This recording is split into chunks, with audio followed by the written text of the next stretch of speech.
Hello, আসসালামু আলাইকুম। Family kitchen থেকে আমি আজকে আপনাদের জন্য নিয়ে আসলাম একটা শুটকির রেসিপি।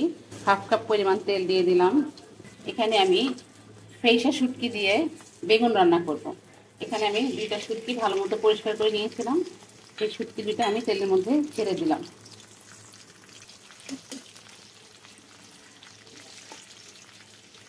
প্রথমে তেলের মধ্যে শুটকিটা দিয়ে দিলে শুটকিটা খুব ভালো মতো নরম হয়ে ভেঙে একদম গলে যায়। সেই জন্য আমি তেলের মধ্যে শুটকিটা দিয়ে দিলাম। এটা খুব ভালো মতো তেলের সাথে ভেঙে একদম মিশিয়ে নিতে হবে। আর ভেঙে গুঁড়ো গুঁড়ো হয়ে গেছে। আমি এখন এর ভিতরে দিয়ে দিব হাফ কাপ পরিমাণ পেঁয়াজ।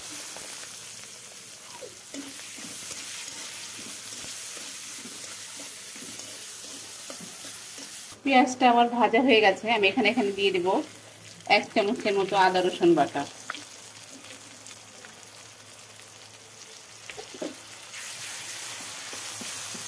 দিয়ে দিলাম পরিমাণ মতো লবণ, 1 চা চামচ হলুদের গুঁড়া এবং শুটকিটা একটু ঝাল ঝাল করে রান্না করবো সেখানে আমি এখানে 2 চামচ লাল মরিচের গুঁড়া দিয়ে দিলাম। এখন ভালো মতো কষিয়ে নিব। সামান্য পানি দিয়ে দিলাম কষানোর জন্য।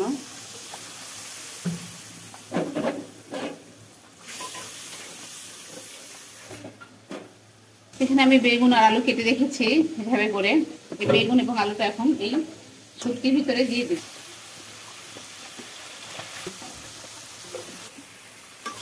বেগুন এবং আলুটা আমি শুটকির সাথে খুব ভালোভাবে মিশিয়ে নিব। ঢেকে 10 মিনিটের মতো রান্না করব। 10 মিনিট পর আমি ফিরে আসলাম। আমার শুটকিটা কষানো হয়ে গেছে। এখানে আমি এখন সামান্য পরিমাণে পানি দিয়ে দেব। তার আগে আমি এখানে শুটকিতে দিয়ে দেব কিছু আস্ত রসুনের কোয়া। এটা আমি এভাবে ছিঁড়ে রেখেছিলাম, সেই রসুনের কোয়াগুলো দিয়ে দিলাম।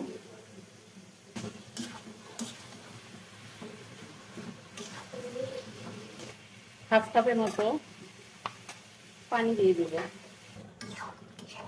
যেহেতু শুটকির তরকারি, এটা বেশি ঝোল ঝোল হবে না, মাখা মাখা হবে। এখন আবার ঢেকে আরো 10 থেকে 15 মিনিট রান্না করব। 10 মিনিট পরে আমি ফিরে আসলাম। আমার শুটকিটা প্রায় হয়ে গেছে। শেষমেশ কিছু কয়েকটা আস্ত কাঁচামরিচ দিয়ে দেব।